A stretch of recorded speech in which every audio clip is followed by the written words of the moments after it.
ඉතින් මොකද්ද මේ LRT කියන්නේ?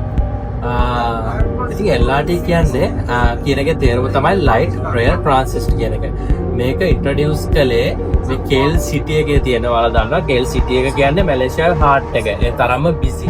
ඉතින් ඔය සිටි එකේ තියෙන බිසි එකත් එක්ක ට්‍රාන්ස්පෝර්ට් වල තියෙන ප්‍රශ්නයක් තියෙනවා. ගොඩක් වෙලාවට ට්‍රැෆික් ජෑම් එකේ ඉර වෙලා ඉන්න වෙනවා. ට්‍රාන්ස්පෝර්ට් එක ලොකු ප්‍රශ්න වලට මුහුණ පෑවේ 1900 අවුරුද්ද මුල් ගණන් වල. ඉතින් ඒක නිසා ඒකට විසඳුමක් විදිහට තමයි යාළුවා ඉන්ට්‍රොඩියුස් කළේ මේ LRT කියන ට්‍රේන් එක.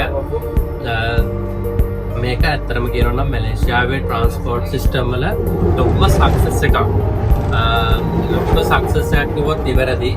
මොකද ගොඩාක් දුරට සාර්ථක වෙලා දෙනවා. මොකද මේක සාර්ථක වෙන්න ලොකුම හේතුවක් තමයි මේක ගොඩක්ම චීප්. සමහරවිට Grab එකක් පාවිච්චි කරලා එහෙම නැත්නම් වාගේ ප්‍රයිවට් වෙහිකල් එක යූස් කරලා කුවාලාලම්පුර වලට යනවට වැඩිය කුවාලාලම්පුර ඇතුලේ ට්‍රැවල් කරනට වැඩිය මේක ගොඩක්ම වාසියි. ඉතින් ඒක නිසා ගොඩක් දුරට මේක සාර්ථක වෙලා තියෙනවා. ඉතින් ඒ වගේම තමයි 1996 අවුරුද්ද තමයි මේකේ මේ ඉදිකිරීම පටන් ගත්තේ. 2008 කලින් 1998 99 වගේ වෙද්දි මේක සම්පූර්ණ ඉදිකිරීම ඉවර වුණා. ඉතින් මේක දුවන්නේ මැලේසියාවේ ක්ලෑන් වැලේ එක ඇතුළේ. ක්ලෑන් වැලේ එක කියන්නේ කුවාලාලම්පුර සිටි එකත් එක්ක අවට එකතු වෙලා තියෙන ගොඩක්ම බිසි සිටිස් ටික. වාණිජ්‍ය විදියට ගොඩක් වටිනාකමක් තියෙන බිසිම සිටිස් ටික එකතු වෙලා තමයි ක්ලෑන් වැලේ එක හැදිලා තියෙන්නේ.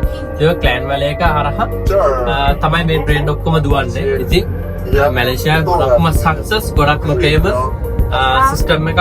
හිතනවා ඉතින් ලංකාවෙත් අපිට කොළඹ ඇතුළේ ට්‍රැවල් කරන කවදාද මේ වගේ සිස්ටම් එකක් හදන්න අපේ පාලකයන්ට පුළුවන් වෙයි කියලා.